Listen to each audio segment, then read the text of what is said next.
So yeah, guys, we have Saptarishi Pandey with us today for the event. I'll just give a brief introduction about him. He's a 21-year-old photographer who is into photography for around 7 years, and yeah, he's also a mechanical engineer by uh, profession. And he is a NIT graduate too. And yeah, that's it from my side. I guess it will be better if he hears something like extra from his side too. Guys, can you hear me? It's Saptarishi here. Yeah, you're audible. Okay, perfect. Yeah, so I just graduated like around a month ago. I'm 21 years old. Oh, I started congratulations. photography when my dad and my mom got me a camera when I was 14, and that turned into something that I got more and more into. I like shooting food. That's what I do professionally, but otherwise, I like shooting street architecture, cityscapes, portraits, all of that fun stuff. So yeah, in this presentation, I'll basically teach the very fundamentals of photography, the very first stepping stones. So all of you can understand the technicalities first. There are no hard and fast rules when it comes to photography. So the creative side is completely free, but the basics is something that everyone should know. So that's what we're going to discuss in this today's presentation. So is everyone here? I'll start then. So Has, Yeah, give me the green light. yeah, I guess you're audible. Okay, great. Great, great. So let's start talking about how actually a camera works. So the most fundamental idea of how a camera works is this thing that we had studied back in physics practicals, if everyone remembers this. There used to be this experiment where we used to take a candle and we would place a lens in front of it and place a screen behind it. And what we would see is that the image of the the image of the candle would be imposed on the screen behind, and it would be upside down. So this is what the idea of the camera is in essence. And now it has built up into more and more things. So back in around 1050 AD, the first pinhole camera was actually designed. This would not use any lenses or anything. It would just be a small box essentially with a pinhole in front, which would collect the light, and that light would be imposed on the screen behind, and that would form the image. Slowly and steadily, this idea grew into something more complicated. And in around the 19th century, we had the first Kodak camera, which was launched. Now, this used some sort of photochromatic film. These were chemicals which would actually absorb the light and they would show the image accordingly. But in today's world, we don't deal with films anymore. We've got very sophisticated digital cameras. Um, and we all know about what happened to Kodak, the company which started off as a film company, but later did not decide to grow into digital. Now, all the cameras, even the cameras which are in your phone, and they all work with the same concept behind them. They're all digital cameras. But mostly, you must have seen professional people who are photographers. They work with digital SLRs, the DSLRs, or they work with mirrorlesses. And as we are seeing now, there's more of a trend going from digital SLRs to mirrorlesses. So, what's the difference between all this? So let's start with the film SLR, which was which was the latest thing that came out in the film world before everyone shifted to digital. So the idea behind this was that there would be a lens in front of lens would be in front of the sensor or the film, and there would be a mirror which would bring the light in front of the viewfinder. So a photographer would be somewhere behind the camera near the viewfinder, and the photographer could see what the camera sees through the lens using this pentaprism and mirror tech.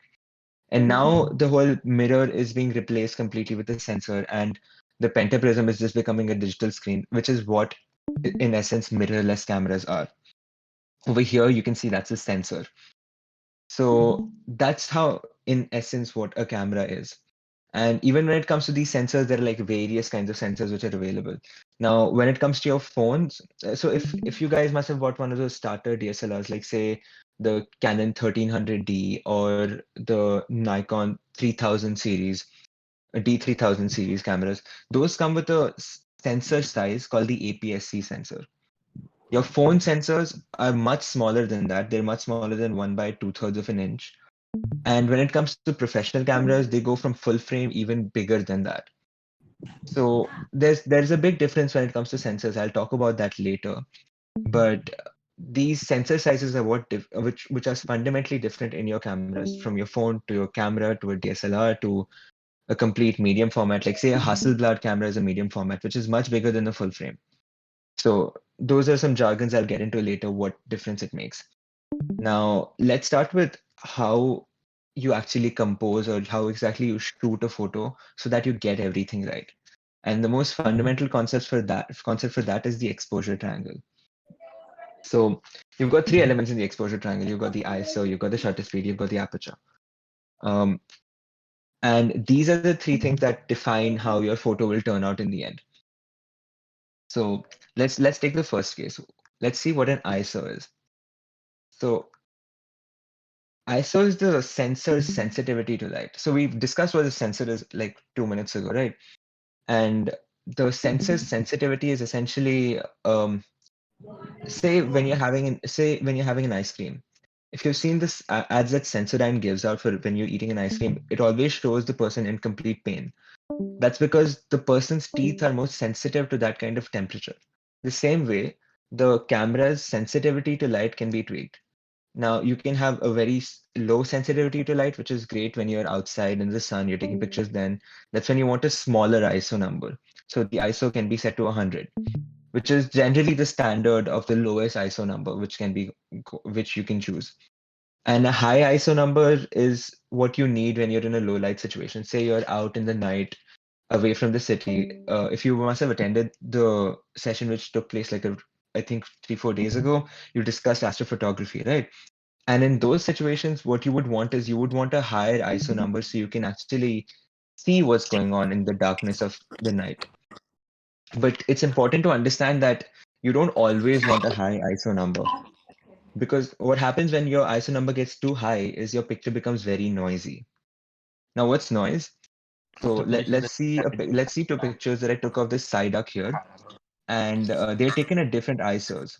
Now, the first picture is taken at ISO 200. This one is at ISO 200, and this one is at ISO 12,800. Can you see the difference in between these two? Uh, Also, Suhas, are the other attendees allowed to speak? Yeah, they are. Sure. Then, like, guys, go ahead. Like, I want to know what you guys also have to say. It'll be more Yeah, interactive guys. that way. If you want to tell something or ask something, you can. You're free. Also, one more thing, Saptarishi, they are chatting in Hangout zones. So, if Oh, possible, okay. I'll just check my phone then, because I can't do that on the computer now. yeah. I should have known earlier. Anyway, so these are. Let me just check.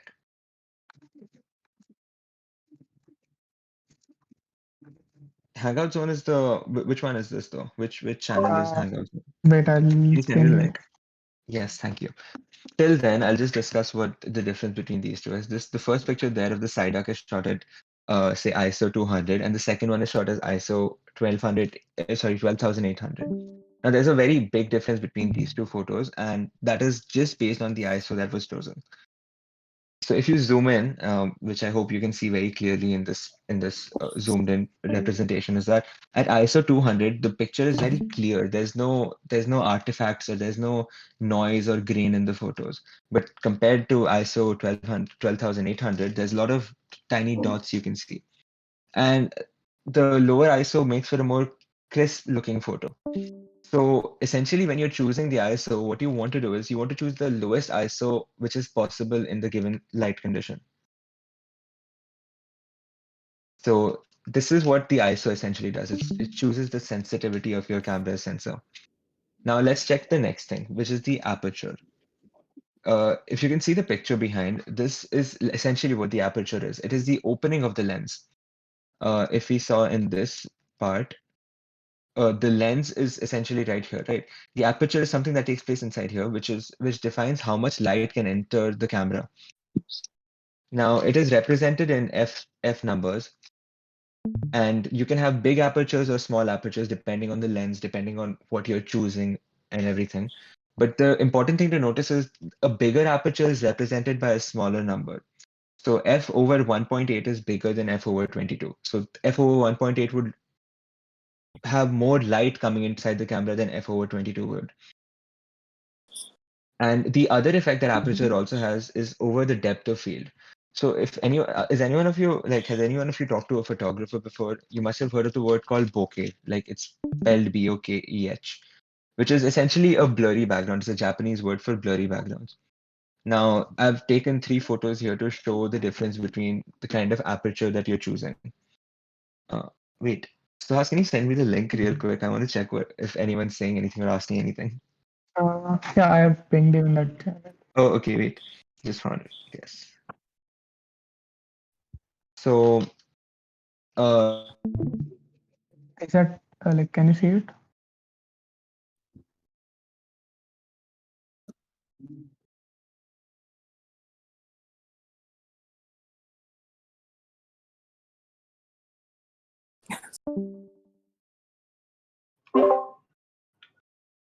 I think he lost his connection or something. He'll join. yeah, I got disconnected for a second because I joined from my phone. Is the video still visible? No, you ask like share it again. Okay, wait 1 second.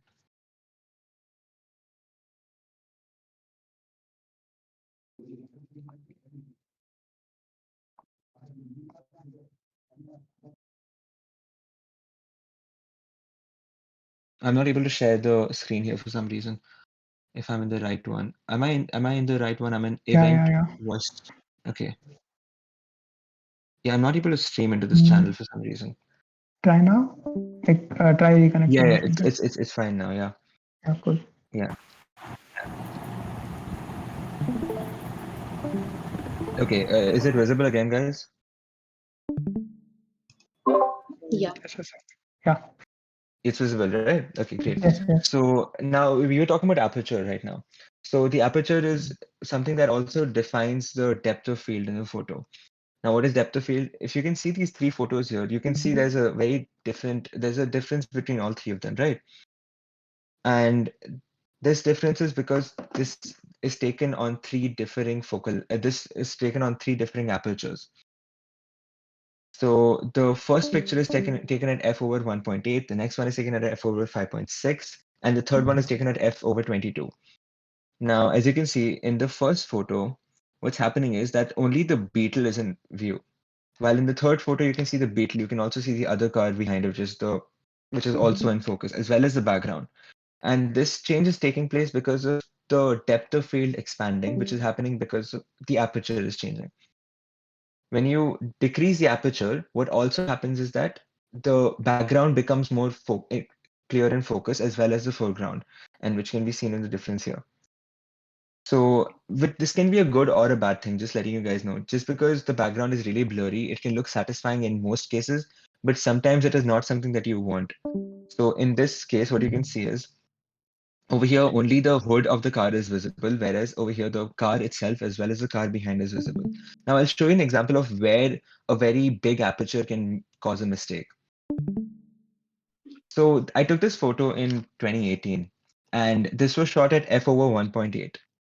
This was a friend. I was taking a picture of her, and um, this was shot at f over 1.8, which is a very big aperture. What happens in big apertures? The background becomes really blurry.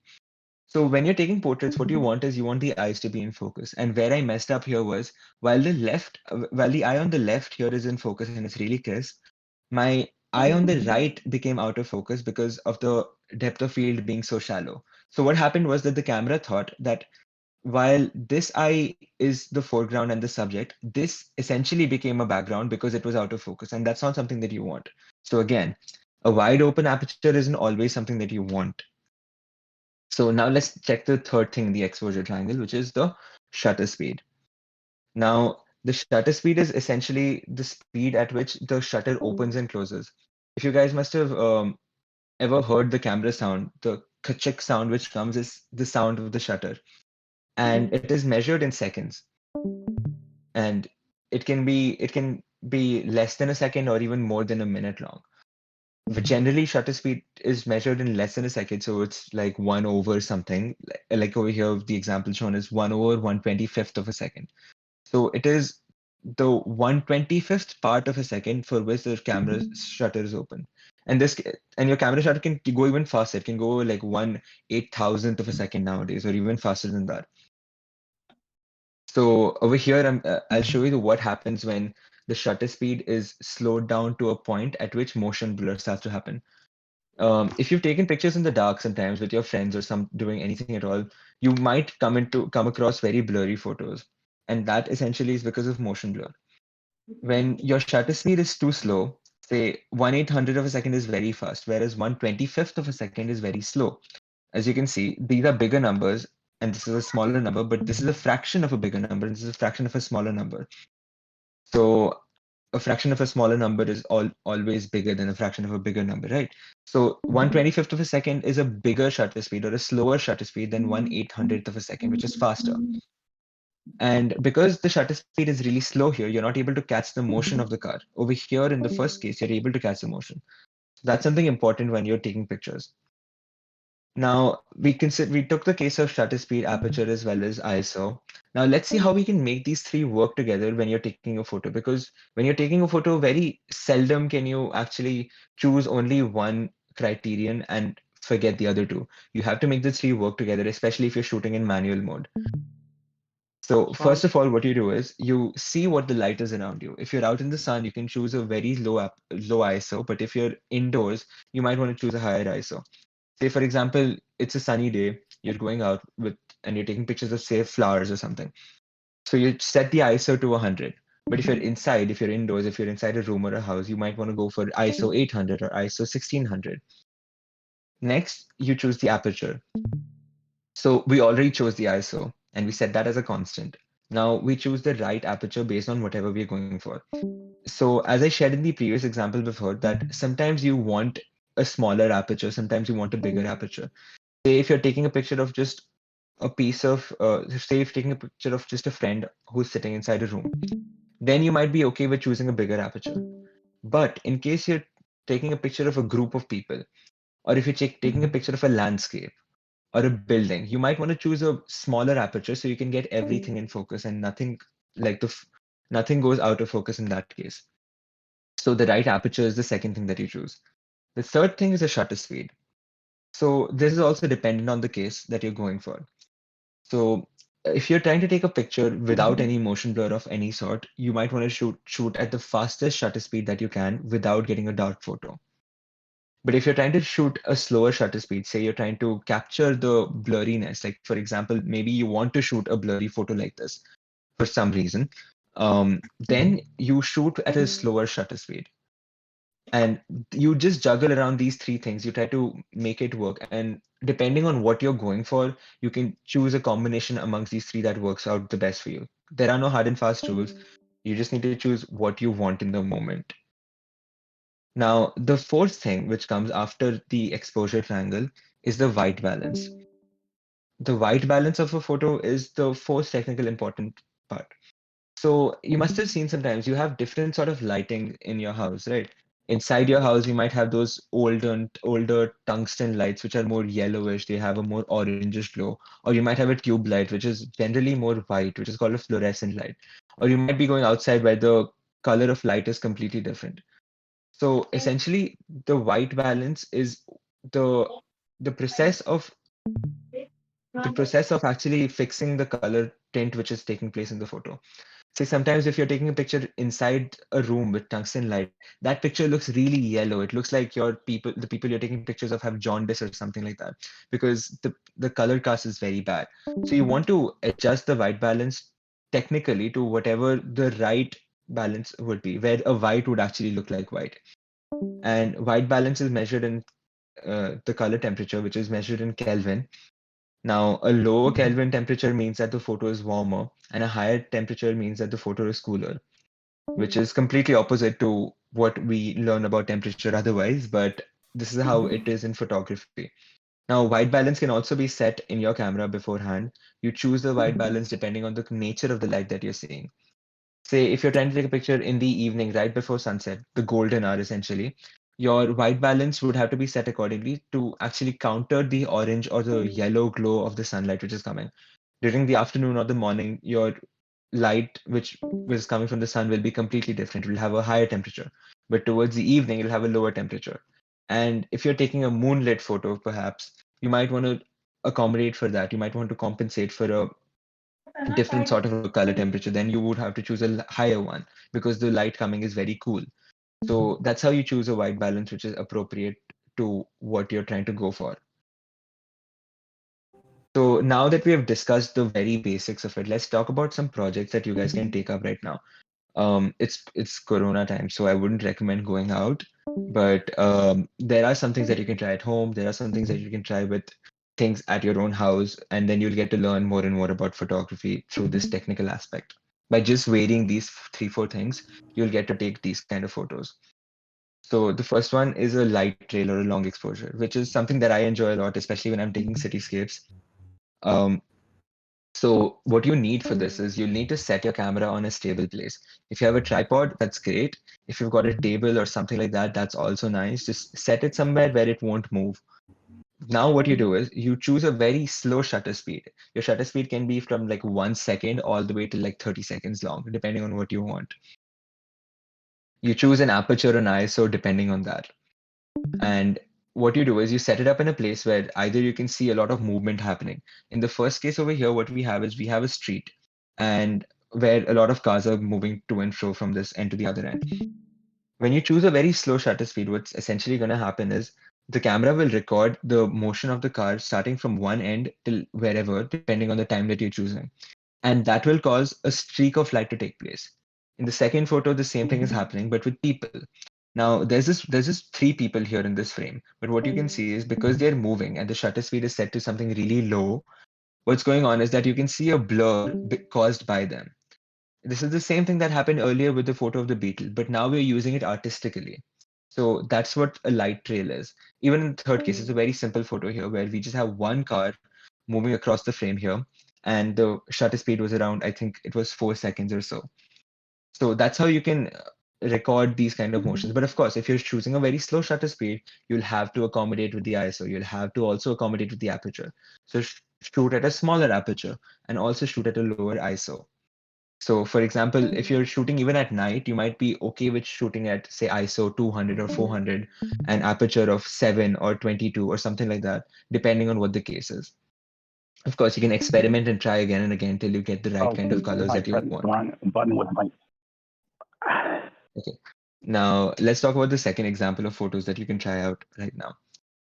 These are silhouettes. Now, this takes into account a completely different way of choosing the exposure triangle and how you can go with it. Now, what you're doing here is you're trying to expose the photo for a certain subject that you're shooting for. What is a silhouette exactly? Now, there's a lot of light in the background in a silhouette, and your subject is just going to be completely its own outline.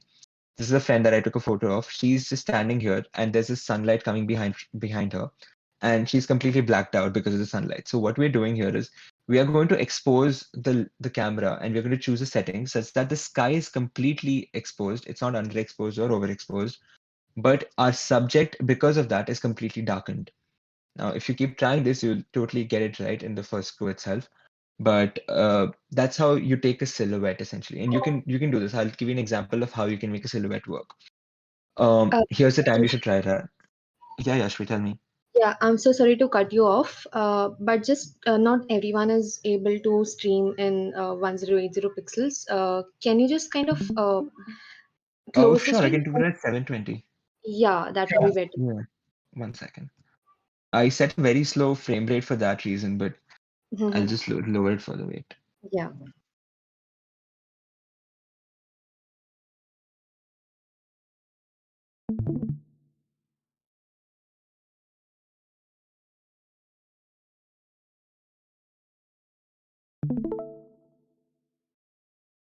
Wait, should I go back? Did you guys miss out on something? Should I show something again? Or No, I guess you can continue. There were like two, three people who were not able to see. I hope they okay, I can, hope everyone's able to see now though. yeah, if they can confirm in chat or something. Yeah, guys, confirming the Hangout zone. Yes, they can. Yeah, they Perfect. Go can. on. Yeah. Okay, perfect. Great. Wait, I'll just repeat the last example just to show it off. This is the light trails which you take with a lower shutter speed, a slower shutter speed, a smaller ISO, and a smaller aperture. Now, next thing we go for is silhouettes. Now, the way you expose for a silhouette is you want to take the highest point in the photo, which is the sunlight which is coming from here, which is going to be the brightest point. Now you want to expose the photo in a way that the brightest point is visible. Generally, what happens in these kind of photos is when you're taking the camera and shooting in auto mode, what tends to happen is that the camera will see a person here. It will brighten this area up, and because of that, the rest of the background, which is obviously brighter, will get even more bright and will get completely blown out. Now, blown out is a term that we use for something which is completely white and you can't get any details from it.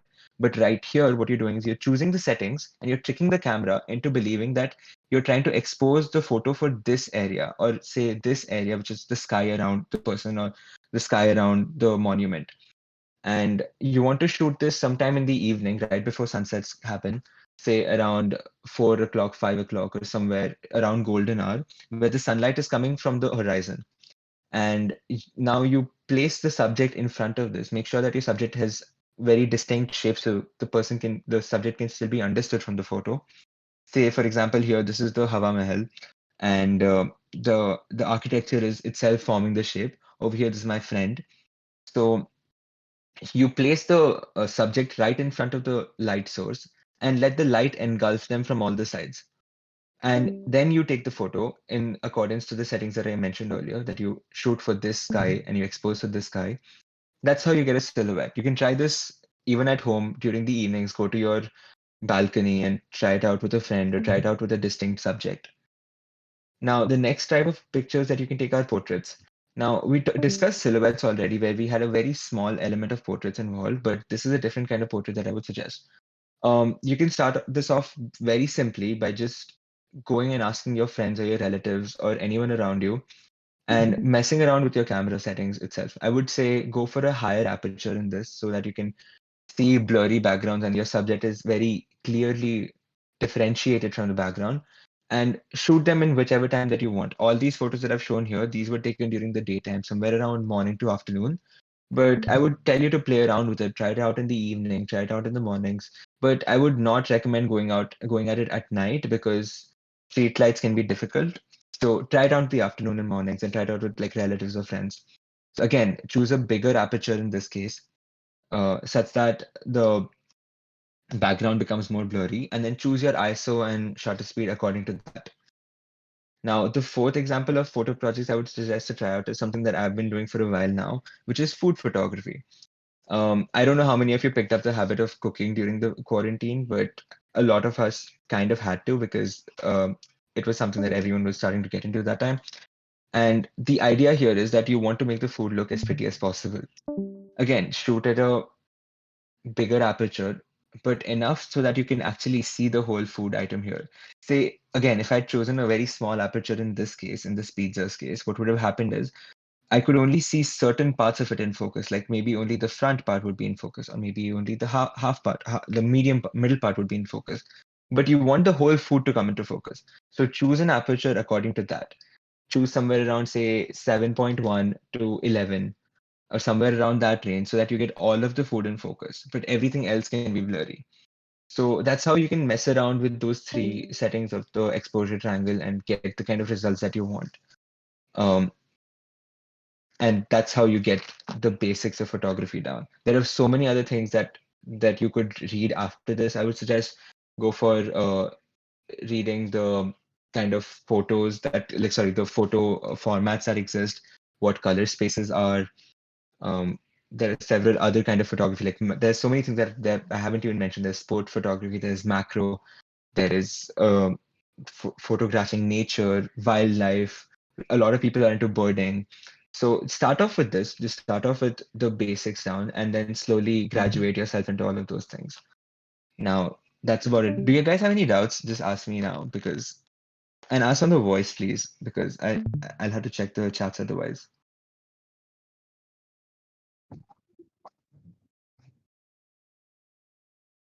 So guys, And if you are no mic, then just text in Godson. I'll ask him in your place.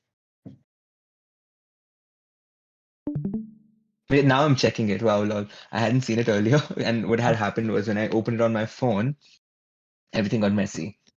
Now I'll check. All right. Nice. Does anyone want to ask anything or say something? She's asking about your journey. Oh, okay. Like, That's flat Earth, I think, right? Yeah. yeah. So, I mean, I started photography in 2014. It's a very funny story. I wanted a smartphone for my birthday, but my parents wouldn't let me have it. So, as a consolation, I just told them, you know what? I want a DSLR. Give me one of those. And that's how it started. And when I got my first DSLR, it was a Canon 1100D. And I became really nerdy about it. I read through the manual. I looked up a lot of tutorials online. There's so much resources available now. There's like so much stuff on YouTube. There are websites you can read about photography on, and there's Instagram to always get inspired by. So that's when I started, and slowly it became more of a hobby and bigger of a passion. And then for like the last 1 year, I was working at a restaurant and taking photos for their food. And I've worked at other restaurants as well, and that's how my footing in food photography took place. But otherwise, I like taking pictures of the streets, like just street photography in general. Architecture is something that I like. I did not show the photos of architecture here, but if you see my Instagram, you can see some of those there. Cityscapes again, portraits because I always get to socialize and hang out with my friends and always carry my camera with it. So yeah, that's what I like. So that was my journey into photography, and I'm still learning. So I think 2 days ago, I went out with my friends and I did some astrophotography. I saw the Milky Way. That's another thing you can try out again. So do you guys have anything else that you want to? Okay, what do you want me to see? What do you want me to show? I guess the Milky Way galaxy is short. Oh wait, I'll just 1 second. It's not perfect. I mean, I just started and that was my first one, but I'll just show it right now.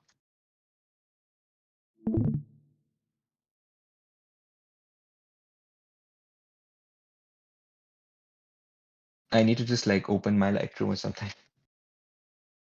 Yeah, right. Meanwhile, guys, if you have more questions, then you can ask on voice or else put it on the Hangouts Yeah, ask message. on voice. Like it's always nice to hear people talk.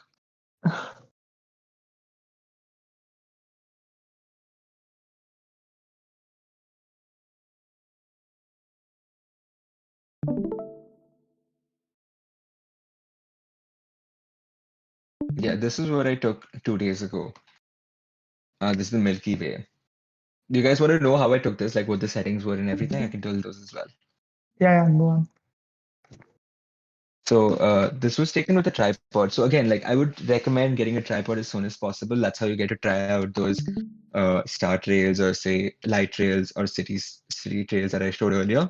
But those are also helpful in this case. So what I did here was I set up the camera on a tripod, pointed it at the sky. I went really away from any city and away from light pollution and everything and set a lower shutter speed. This was taken at I think 25 seconds at f over 4.5 and ISO 2500. So yeah, the ISO is really high in this photo, and some of these are grains actually, and some of these are actual stars. Um, and the aperture was pretty wide open because in the night sky you want as much light as you can because it's really dark out there. So that's that photo. Does anyone have anything else they want to ask? Saptarishi, how did you get into that food photography? Like, which restaurants or what? Like, how do you get that? Oh, so this happened with me in that's how I started. That's how I'd suggest everyone goes for it. In 2017, I'd gone to Pune for this photography course, which was happening at Symbiosis. And over there, we took some few lessons on food photography. But here's how I'd recommend it. I would say it's to start off shooting at your local restaurants or whichever place looks really pretty. One of the first places that I tried out was this local cafe in Surat where I used to live. And just start taking photos. Don't take photos for money or anything. Just start taking photos for free. Just have fun with it. You'll see what looks good, see what doesn't look good. Get inspired through Instagram or like 500 pics or Pinterest or something like that. And then what you should do is just develop a portfolio. After your food photography gets to a level where you're like satisfied with the photos and you can show them off, I would say collect those photos, make a small portfolio out of them, and then approach these restaurants. Because in today's day and age, especially in 2021, where everything is online and nobody is going out to eat and that much, the social media presence of restaurants is very important. And when you can provide something as really high quality aesthetically pleasing photos of their food to them, you'll always be providing them value, and that's how you can get those gigs. So, thanks. You're welcome. What else? Has anyone else texted something? But I don't know. Okay, I'll read out Fury's question. I'm very much interested in photography, but don't know how to exactly start with it. I click random photos. Some of them turn out to be awesome, and I love silhouettes. Can you please let me know a few sources where I can gain knowledge about it? Terms. Okay, great. So I've mentioned a few terms already in this presentation, but I would suggest if you want to watch something on YouTube, one of the easiest, like there's so many sources now. There are lots of Indian YouTubers on out there. There's lots of American YouTubers as well. But when I started off, I used to watch a lot of photography tutorials on YouTube. That's how I started. There's also a website called digitalphotographyschool.com, and they have articles on literally everything. They've got articles for starting out. They've got articles which are more in depth. So there are lots of other things about about ISO that I didn't mention. There's the difference between green and noise and whatnot. So you can get into really deep details through websites like digitalphotography.com. There's also kenrockwell.com. Kenrockwell.com has a lot of camera reviews. They're really lengthy reviews, but that guy covers almost all ground. So that's another website that I would recommend. If you want, I'll take it down if you couldn't follow through. I'll post the links as well. Don't worry. Okay, Sat- so who's asking me something else? Um, Flat Earth. What do you mean by your favorites? Like, No, actually, that was like your favorite guru or something like that. Like oh, I mean, right answer. now I say So, I like watching North Borders videos as well as his photos. They're really nice. There's also Peter McKinnon. Like he's very popular, especially in the YouTube space as well as Instagram. He's really good.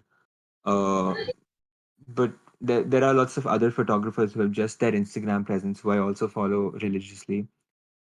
But yeah, I'd say like keep your inspiration strong and you'll always want to take those kind of photos, and that's how you develop a taste. And then your photo qualities will also improve. all right. Wait, I'll check if anyone else has asked something. Does anyone else want to know something? Does anyone have anything else they want to ask?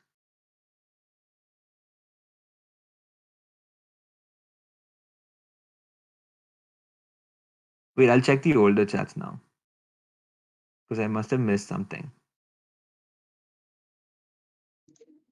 Someone has Sok has asked film camera or digital. Oh, Which one okay. would you prefer? Well, funny story. I actually, the first camera I had was this really flimsy film camera that my parents got for me. It was this toy camera from Kellogg or something. But films are expensive. I'd say that for the get go. If a lot of photographers would recommend, if you shoot with film, you'll learn photography more because the stakes are high. But if you're starting out, I'd say film is not the place to go. I haven't tried film photography honestly. I can't really gauge that because there's no place near me which does film processing. So I haven't been able to get into film photography. It's something that I want to try sometime, but the stakes are high again. The stakes are always higher in film photography than it comes to digital. You can always just see what exactly you've been shooting and you can delete it right there, which you can't do in film. So, but I do want to try film sometime. How do you find gigs? Depending on which gig exactly, like the food photography work, as I said, like when you develop and build a portfolio, you have something to show for your work. You can be like, this is the kind of work that I do. And nowadays, in like with Instagram and everything in cities just being connected so well, uh, people talk. So when you do good work for one client, some other client is it's likely that some other client will follow up and be like, I saw you shoot for that person. Can you shoot for me as well? And then you build your clientele that way. Mistakes to avoid when starting out in this field. I mean, I don't really have particular mistakes to point out because when I started off, I was just starting it out like a hobby. So There was nothing on the line per se. There's nothing at stake. But I would say just experiment as much as you can. Mistakes would be not taking your camera out because you're nervous that people might judge you because you're taking photos outside. Just have fun with it. That's the first and the most cliche and the most apt advice I could give. And you'll develop a skill over time. It just happens. Do it more often as well if you can. I would show my portfolio, but it needs updating. I'll make sure I send it later. My Instagram does not have my food work, but you can check out some of my photos there. Yes. Wait, I'll just write my ID down.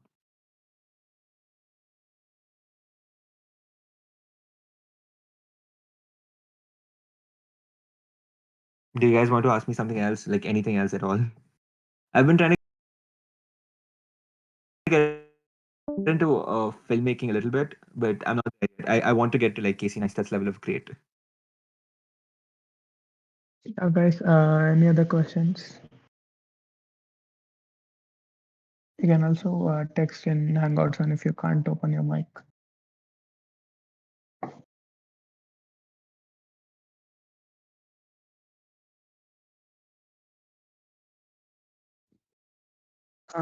Saptarishi, is there anything from your side? No, actually, I mean, I'm waiting for anyone else to ask something, and then that's mostly it. Yashri reached out to me a few days ago regarding this video and regarding this presentation, and I wasn't sure then. But yeah, the presentation, and it was fun. Yeah, I guess a few are typing, so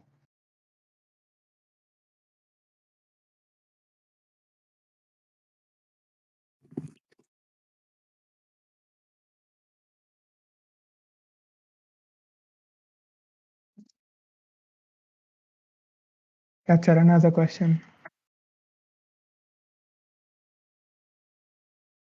Anyone else have anything else to ask? Thank Yeah, you. Bye. Charan is asking how to control shutters in phone. Is there any specific app? Wait. Who's asking this? Charan. Tarun, right? Yeah. Oh, Charan. Right. How to control shutters in sports? Is there any specific app? Okay, so a lot of people are very like really big fans of Gcam. You can check that out. Any sort. I think almost all phones come with a pro mode on their camera, so you can choose shutter speed, you can choose ISO, but you can't change the aperture of a phone lens. So if you can see how tiny the phone lenses really are, it's very difficult to actually set the opening of that, close it or open it further. Phone sensors are really small, first of all, and phone lenses are also small. So your ISO will always be fixed, but you can change ISO and shutter speed. So go to the pro mode of your camera, get to change the white balance, you'll get to change the ISO, you'll get to change the shutter speed. You'll also get to do manual focus and all of those things. So that's how you can do it. If you don't have a pro mode, get Gcam. That works. The same. Okay, so when it comes to phone photography, lenses and everything are chosen. While I did not cover stuff like composition and a lot of those things, that's a completely different and a more which is a level 2 aspect compared to this, which is this is just like the basic level 1 stuff. So when it comes to phone photography, a lot of the stuff that you have to do is you have to compose well. You can't really get blurry backgrounds as much on phone unless your subject is really close. So most of your photos will be wide angle photos in most cases. Even telephoto, um, I don't have a phone which does the whole 50x or 100x zooms, which a lot of phones seem to do crazily nowadays. I've been sticking to my camera for those. But for most of the phone shots that I'm able to take, I take them wide angle. I'd say stick to the same rules of composition, get your technicals right first, and then get your positioning of photos right, and you should be pretty good. I'll check if anyone else has asked something. Uh, no, not really. Wait, someone is typing. Let's wait for a minute. Richard, do you want to ask something?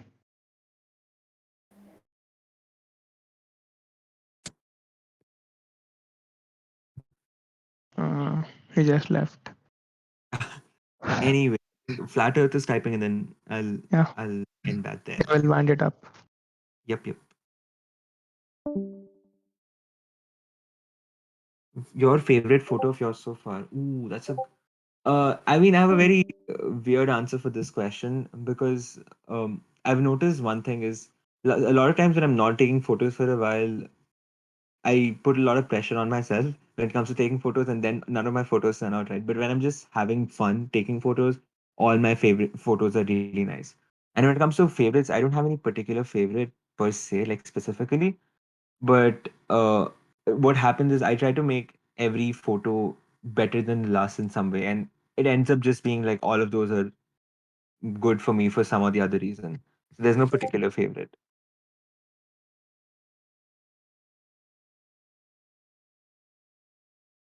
Okay, so let's wind it Anyway, up, I guess. yes. Anyway, I Yeah. want to thank us as well as Yashvi for hitting me up regarding this. This was a lot of fun. I got to revise a lot of my basics as well, which was great. Thanks a So lot for joining, I man. liked it a lot. Thank you. It was like a lot informative, and Yeah, I yeah, also really hope guys. again on something like learn those tips, because once you get these down, then everything else is just artistic from there. Yeah, yeah. Also, guys, check his Instagram. It's there on the notice board. And yeah, if you want to join the Cleanify photography club, then let some mod know. We'll let you in. Yeah. Is there something you wanna say, Saptarishi? No, I'm done. Thank you. That's, Yeah. We'd like to have you again. Like, hello, I'm audible. yes. Yeah, you're audible. Yes, I would love to be a part of it again as well, because there's so much more stuff to talk about. Yeah. We have a club as well, so like you can participate in that too. Yes, I think I'll be a part of the Discord, so I'll stay in touch there. Yeah, cool. Anyway, thank you guys so much for coming. Yeah. Thank you guys for joining. Thank you. Uh, Thank you. Yeah. Tutti Buddy.